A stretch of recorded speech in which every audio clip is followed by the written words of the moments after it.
I thought family meant loyalty, but that night proved me wrong. I'm Cheryl Morgan, 35, a senior financial manager who'd clawed her way up in Boston's tech scene.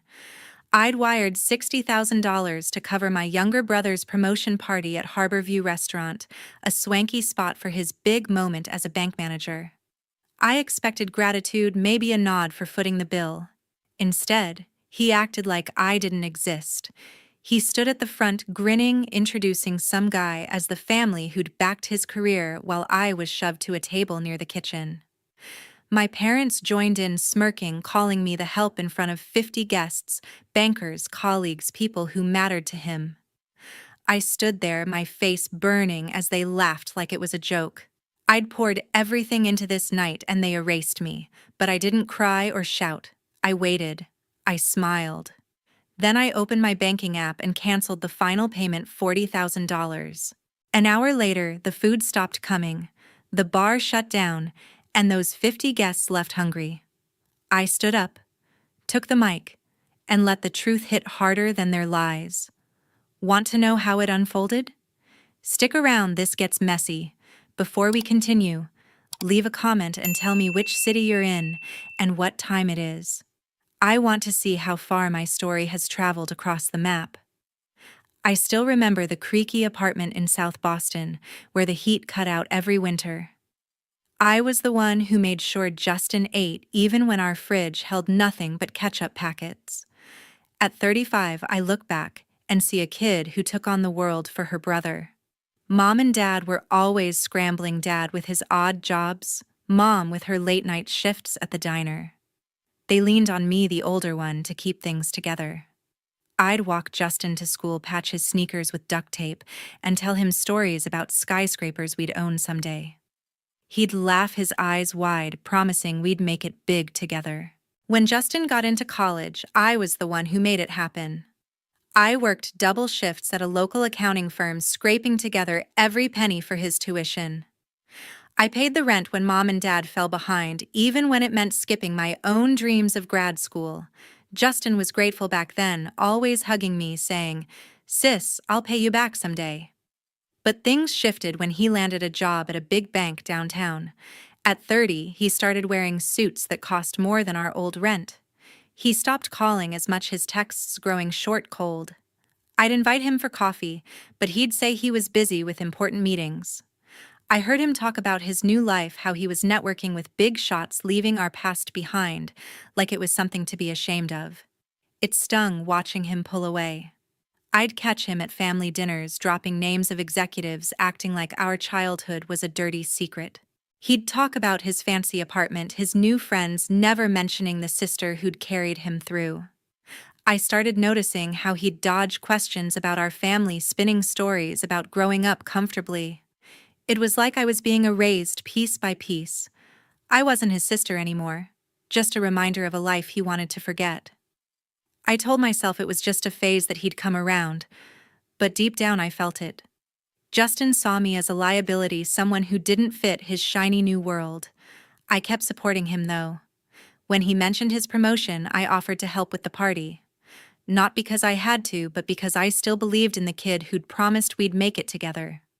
I'd call him, ask about his plans, but he'd brush me off, saying, "Don't worry, I've got it handled." I'd send money for his new suits, thinking it'd keep us close. Each time he'd take it without a thank you, like it was owed. I'd lie awake at night wondering when my brother became a stranger. I'd think about the days I'd skip meals so he could eat, the nights I'd balance our parents' bills while he slept.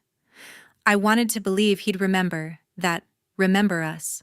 But every unanswered text, every dodged call made it clear Justin was building a life where I didn't belong. I'd talk to my friend from work about it, venting over lunch. She'd listen, nodding, saying, "Cheryl, you've done enough." But I couldn't let go. I kept hoping he'd see me again the way he did when we were kids. I'd picture him at his big party, maybe raising a glass to me, saying, "This is for my sister."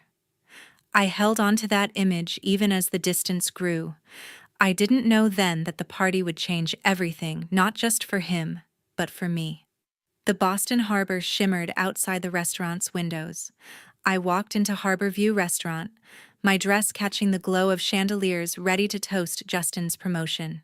The place buzzed with 50 guest spankers in sharp suits, colleagues trading laughs over clinking glasses, and a jazz band filling the air with a lively rendition of Fly Me to the Moon. Tables gleamed with white linens piled with plates of sizzling steak, buttery lobster tails, and delicate crab cakes, the kind of spread that screamed money. I'd made it all happen, wiring $60,000 to cover every detail from the endless champagne to the chocolate truffle desserts. Weeks before, I'd met Janet Porter, the event manager, in her sleek office. We'd pored over contracts, picking out menus and confirming the guest list. She'd called me that afternoon, her voice crisp, verifying my bank transfer. I felt a surge of pride, thinking Justin would raise a glass to me tonight, maybe even say my name. But when I saw Justin near the stage, he barely looked my way. He flashed a quick, "Hey, thanks for coming," his eyes darting to a group of suits behind me.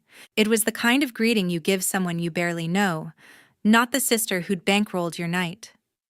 I swallowed the sting, telling myself he was just caught up in the moment, shaking hands with big shots. I moved through the crowd, nodding at his coworkers, but a knot formed in my chest. Then I overheard Deborah and Philip by the bar chatting with a couple in flashy jewelry. Deborah's laugh cut through the music as she said, "Oh, she's just helping out with the event." Philip added, "Yeah, she's great at pulling these things together." They were talking about Mimi, who'd emptied my savings for their drinks and plates. My breath caught the word helping burning like a jab. I'd paid for every fork on those tables, and they were brushing me off as some assistant. Deborah glanced at me, her smirk sharp like she was daring me to react. Philip kept schmoozing, not even noticing me, too busy impressing Justin's colleagues. I clenched my glass, the stem cool against my palm, but I forced a calm smile. I wasn't going to let them see me break. A guest, some guy in a pinstripe suit, tapped my shoulder, asking if I could check on the dessert timing. I nodded, my jaw tight, and said, "I'm not with the staff, but I'll let them know." The room felt hotter, the band's notes sharper, but I held my ground. As I stepped to the bar for a refill, a server, a young guy with tired eyes, caught my gaze. He didn't speak, just offered a small, knowing nod like he'd seen the whole exchange.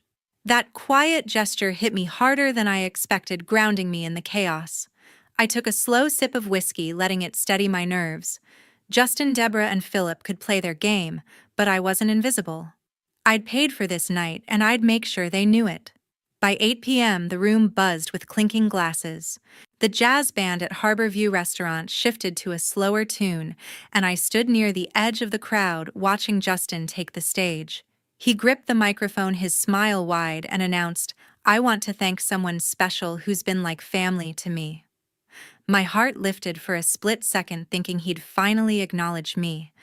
But then he gestured to a man in a crisp suit, saying, "Kevin Blake, the guy who's had my back through every deal."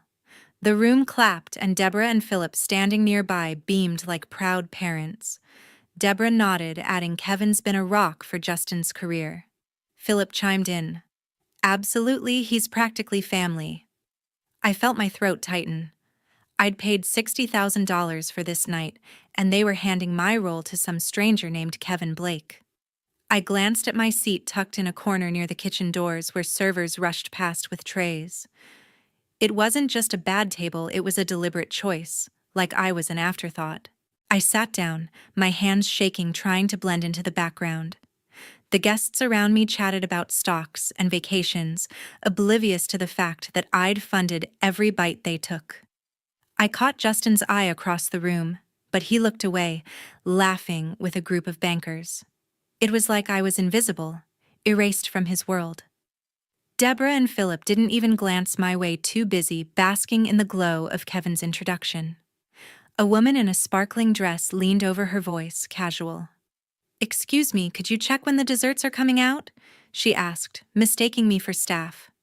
I froze, my cheeks burning, and managed, "I'm not with the restaurant, but I'll let someone know." She blinked, confused, then turned back to her friends. I wanted to scream that I'd paid for her plate, but I bit my tongue. As I stood to find a server, Deborah caught me from across the table. She laughed loud enough for nearby guests to hear and said, "Oh, don't worry. She's used to handling little tasks like that." Her words dripped with mockery, and a few of Justin's friends smirked, glancing at me like I was the punchline. Philip chuckled, adding, "She's always been good at the behind-the-scenes stuff." The humiliation hit like a wave crashing over me. I sat back down, my hands gripping the tablecloth. Every word from Deborah felt like a knife twisting deeper. I'd spent weeks planning this, pouring my savings into it, and now I was a joke to them. I looked at Justin, hoping he'd step in, say something, anything to stop this. But he just kept schmoozing, shaking hands with a tall man in a navy suit, Thomas Cole, Justin's boss. Thomas clapped Kevin on the shoulder, saying, "Impressive guy you've got here, Justin. He's clearly been a big part of your success." Justin nodded, grinning, not even glancing my way. Thomas seemed genuinely taken with Kevin asking him about his role in Justin's deals, hanging on his every word. That's when it clicked. Justin wasn't just forgetting me, he was deliberately wiping me out of his story. He'd crafted this shiny new version of himself, one where I didn't exist, where our past didn't exist. Kevin was his ticket to looking polished, successful, untainted by our scrappy roots. I'd been there through every struggle, every late-night study session, every bill I paid to keep him afloat. But now I was nothing to him, just a shadow he wanted gone. Deborah and Philip were in on it, happy to play along, to rewrite our family's history for the crowd. I took a deep breath, steadying myself. The jazz band played on, but the notes felt distant, like they were underwater. I wasn't going to let them bury me. I'd paid for this night, every glass, every plate, every song. They could laugh, they could pretend, but I wasn't done. I slipped my phone from my purse, my fingers hovering over the screen. Something was building inside me, a quiet resolve. They'd made their move, but I'd make mine. At 8:45 p.m., Janet slipped through the crowd. Her sharp blazer cut a path toward me, her tablet glowing with a payment screen. "Cheryl, I need you to confirm the final $40,000, she said, voice low but urgent, like she sensed the night teetering. I nodded, pulling out my phone, but something made me pause. I'd overheard a guest earlier, one of Justin's colleagues, chatting near the bar. He'd said Justin told us his sister's just helping with logistics. The words echoed Deborah's jab from earlier, calling me the help. My stomach churned as I realized Justin had spread this lie to everyone, painting me as some assistant, not the one who'd bankrolled his entire celebration. I opened my email to distract myself, scrolling through messages from Janet about the event. There, it was buried in the guest list and event notes Justin had sent her. My name wasn't listed as a sponsor or even a family member, just Cheryl Event Support tucked at the bottom like an afterthought. My heart pounded, a mix of rage and betrayal surging through me. I'd poured $60,000 into this night, and Justin had erased me from the story, entirely handing my role to Kevin Blake, his fake family. I glanced at him across the room, laughing with Thomas, his boss, as if he hadn't just stabbed me in the back. My fingers trembled as I opened my banking app.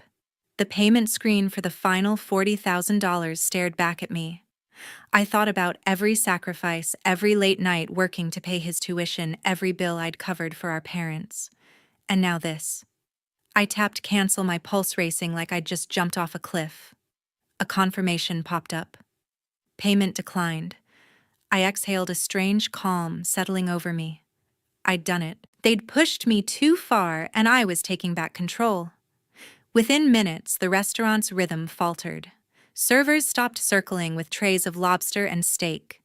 The bar shut down, bartenders shaking their heads as guests waved empty glasses. A woman in a red dress near me muttered, "What's going on? I ordered a martini 10 minutes ago." Another guest, a man with a loud tie, grumbled to his table, "They're out of dessert already." The jazz band played on, but the music couldn't mask the growing unease. Guests started glancing around, confused, their chatter turning sharp. "This is supposed to be a high-end event," a woman in pearls snapped loud enough for others to hear. I stayed quiet, sipping my water, watching the chaos unfold from my corner table. A couple near the exit grabbed their coats, muttering about poor service as they left. Another group followed their voices, carrying complaints about the empty plates and dry bar. The room's energy shifted, the earlier glamour giving way to irritation. Justin was still near the stage, oblivious at first, but I saw his smile falter when a server whispered something to him. Deborah and Philip, standing with a cluster of guests, looked confused as the complaints grew louder. I caught Janet's eye across the room. She was frowning, tapping her tablet, clearly trying to figure out what went wrong. I didn't move, didn't say a word. This was their doing, not mine. The tension in the air was palpable now, like a storm about to break. Guests were no longer laughing. They were checking their phones, whispering about leaving. I sat back, my hands steady, now watching Justin's perfect night unravel. He'd built his image on lies, but I'd just pulled the plug. They'd learn soon enough who really made this night happen and who'd just taken it away. The jazz band faltered notes, trailing off. The room at Harborview Restaurant was unraveling, guests murmuring as empty plates and glasses piled up. I stood up, my legs steady despite the knot in my chest, and walked to the stage. I grabbed the microphone from its stand, the cool metal grounding me. The crowd quieted, 50 pairs of eyes turning my way. I took a deep breath and said, I need to set something straight. I paid $60,000 for this party, every plate, every drink, every note you've heard tonight. Gasps rippled through the room. I kept my voice clear, unwavering. I'm Cheryl, Justin's sister, not some assistant. I funded this entire event to celebrate him. I turned to Justin, who stood frozen near Thomas, his boss. But Justin, Deborah, and Philip have spent the night pretending I don't exist, I continued. They've called me the help, told you all someone else supported his career. I pointed at Kevin, who shifted uncomfortably. That man, Kevin Blake, isn't family. I am. I've been there for Justin every step of the way, and they've erased me. The room was dead silent now, the air thick with shock. Thomas's face darkened, his eyes narrowing at Justin, disappointment etched in his frown. Guests whispered, some leaning forward, others clutching their phones, already sensing a story. Deborah stepped forward, her voice sharp.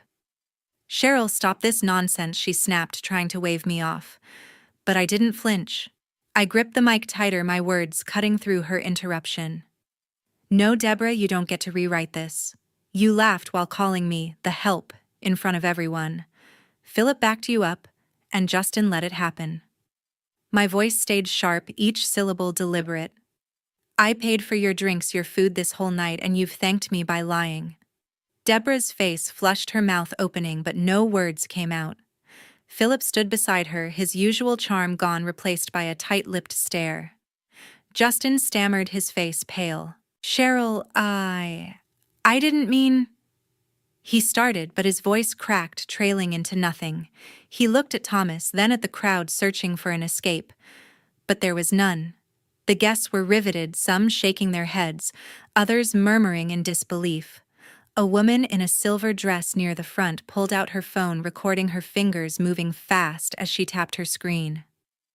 Another guest, a man in a gray suit, did the same, his camera flashing as he captured Justin's stunned expression. I saw the glow of screens light up across the room, the moment already spreading online, unstoppable. I stood tall, the mic still in my hand, letting the truth sink in. Thomas crossed his arms, his gaze locked on Justin, who looked like he'd been punched. The guests' whispers grew louder, their shock turning to judgment. I didn't need to say more, their reactions said it all. I'd spent years lifting Justin up, and now I'd laid bare the lie he'd built. The room felt alive with the weight of it, every eye on me, not as the help, but as the one who'd held this night together, and the one who'd just torn it apart. By 10 p.m., the restaurant was half empty. The once lively Harborview Restaurant echoed with the clatter of abandoned plates as guests trickled out, their voices sharp with complaints. No more wine. Ridiculous, a man in a velvet blazer muttered, grabbing his coat. A woman nearby huffed. I expected better for an event like this, as she stormed toward the exit. The jazz band had stopped entirely, leaving an awkward silence that amplified the tension. I stood near the edge of the room, watching the fallout of my words unfold, my heart still racing from taking the stage. Thomas pulled Justin aside near the bar, his face stern. "You told me Kevin was your key supporter," he said, his voice low but cutting. "Why didn't you mention your sister? She paid for all this." His eyes bored into Justin, who shifted uncomfortably, hands stuffed in his pockets. Justin mumbled something about a misunderstanding, but Thomas's expression didn't soften.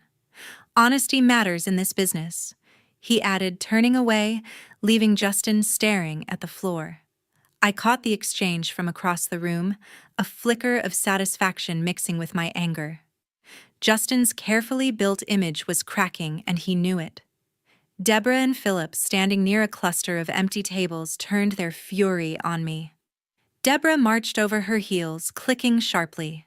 "You're a saboteur, Cheryl," she spat loud enough for lingering guests to turn. "You ruined your brother's night with your stunt." Philip nodded, his face red. "We were celebrating Justin, and you made it about you," he said, pointing a finger. Their words stung, but I'd heard enough of their lies. They'd called me the help, erased my role, and now they were painting me as the villain. I stood tall, my jaw set, refusing to let their accusations pull me back. I grabbed my purse and headed for the door, their voices fading behind me. I didn't look back, didn't give them the satisfaction of a response. The cool night air hit me as I stepped outside the Boston Harbor, glittering under the streetlights. My phone buzzed in my hand, Justin's name on the screen. "I'm sorry, Cheryl. I didn't mean it," the message read. My thumb hovered over the reply button, but the memory of his lies, calling me event support, handing my role to Kevin, flashed through my mind. I deleted the message without a second thought, my chest tight but resolute. As I walked to my car, I saw Janet near the entrance, her tablet still glowing. She caught my eye, her expression a mix of frustration and resignation. "The contract's officially canceled," she said, her voice clipped. "The remaining invoices are going to Justin now." I nodded, the weight of my decision settling in. I'd paid $60,000 to lift Justin up, only for him to bury me. Now he'd face the bill literally and figuratively. The restaurant's lights flickered behind us, a shadow of the night's earlier glamour, and I kept walking, leaving it all behind. A week later, my office desk felt like a sanctuary.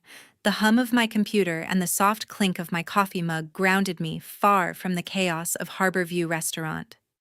An email popped up from Ellen Shaw, a colleague I'd confided in years ago.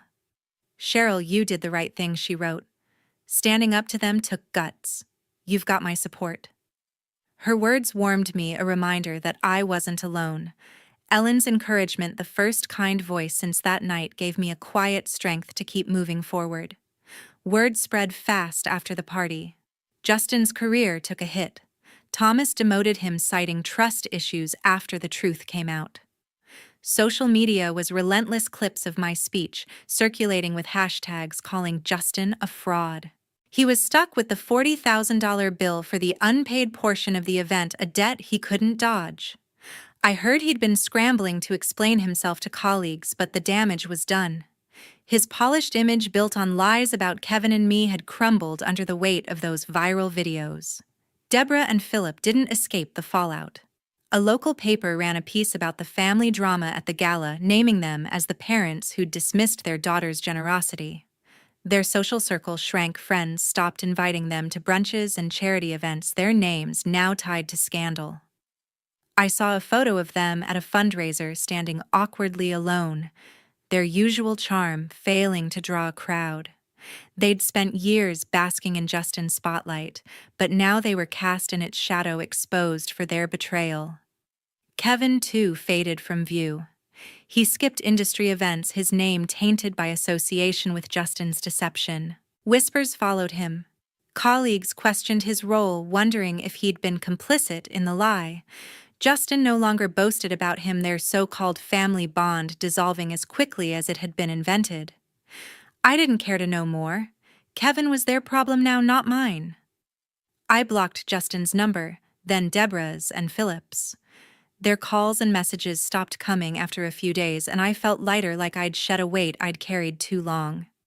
I threw myself into work, nailing a presentation that earned a nod from my boss. After hours, I met friends for drinks, laughing over stories that had nothing to do with family drama.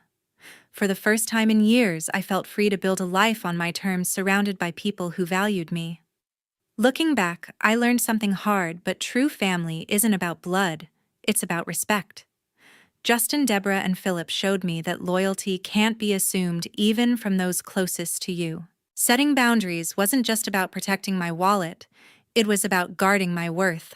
I'd given everything to people who didn't see me, but I'd never let that happen again. Thank you for listening to my story. I'd love to hear your thoughts in the comments. Have you ever had to set boundaries with family? Hit that subscribe button for more stories like this.